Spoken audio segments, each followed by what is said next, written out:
రాముణ్ణి లక్ష్మణ్ణి చంపాలని కోరుకుంటుంది శూర్పణఖ. దండకారణ్యంలో రాక్షసులను చంపుతున్నది కూడా ఈ యువరాజులే అని తెలుసుకుని ఖర, దూషణలు ఆగ్రహానికి గురై శ్రీరాముని చంపటానికి మొదట 14 మంది రాక్షసులను పంపిస్తారు. శ్రీరాముడు రాక్షసులను వెనక్కి వెళ్లమని హెచ్చరిస్తారు. పంచవటిలో ప్రశాంతంగా నివసిస్తున్న ఋషుల శాంతిని ఎవరైనా భంగం కలిగించడానికి ప్రయత్నిస్తే సంహరించవలసి వస్తుందని చెప్పినా రాక్షసులు యుద్ధం చెయ్యాలని నిర్ణయిస్తారు.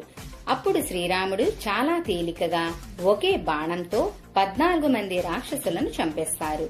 ఈ వార్త తెలిసిన ఖర, దూషణలు వారి సోదరుడు త్రిశీరస్తో పాటు 14,000 మంది రాక్షస సైన్యంతో పంచవటికి బయలుదేరారు. అప్పుడు శ్రీరాముడు లక్ష్మణుడితో సీతను చెట్లు అవతల ఉన్న గుహలోకి తీసుకువెళ్లి కాపలాగా ఉండమని చెప్పి 4 దిక్కులపై విస్తరించి ఉన్న విశాలమైన సైన్యంపై శ్రీరాముడు ఒంటరిగా పోరాటం కోసం సిద్ధమవుతారు.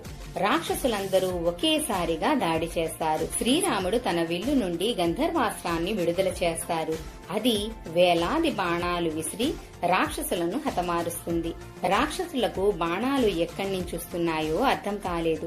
వారికి శ్రీరాముడు బాణాలు తగిలి చనిపోయారని మాత్రమే గ్రహించగలిగారు.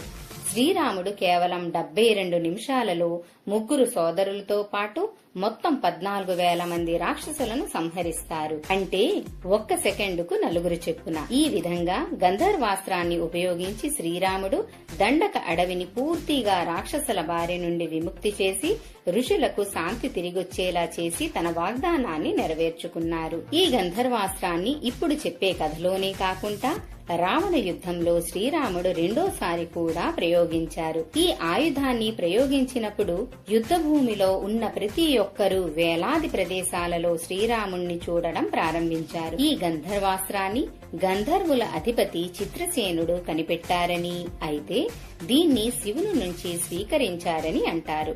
గంధర్వాస్త్రం గొప్పతనం ఏంటంటే ఈ ఆయుధం ఉపయోగించిన వీరుడు, అతని రథం, వాహనం అన్ని సూక్ష్మ గాలితో కప్పబడి ఉంటాయి. ఇది కాంతి వేగం కంటే వేగవంతమైన గాలి. ఈ గాలి ప్రభావంతో యోధుడు కాంతి వేగంతో ప్రదక్షిణ చేసేలా భ్రమ కలుగుతుంది. ఏ దిశలో దాడి చేయాలో తెలియక శత్రువు పూర్తిగా గందరగోళానికి గురవుతాడు. అదే శత్రువు నాశనానికి కారణమవుతుంది.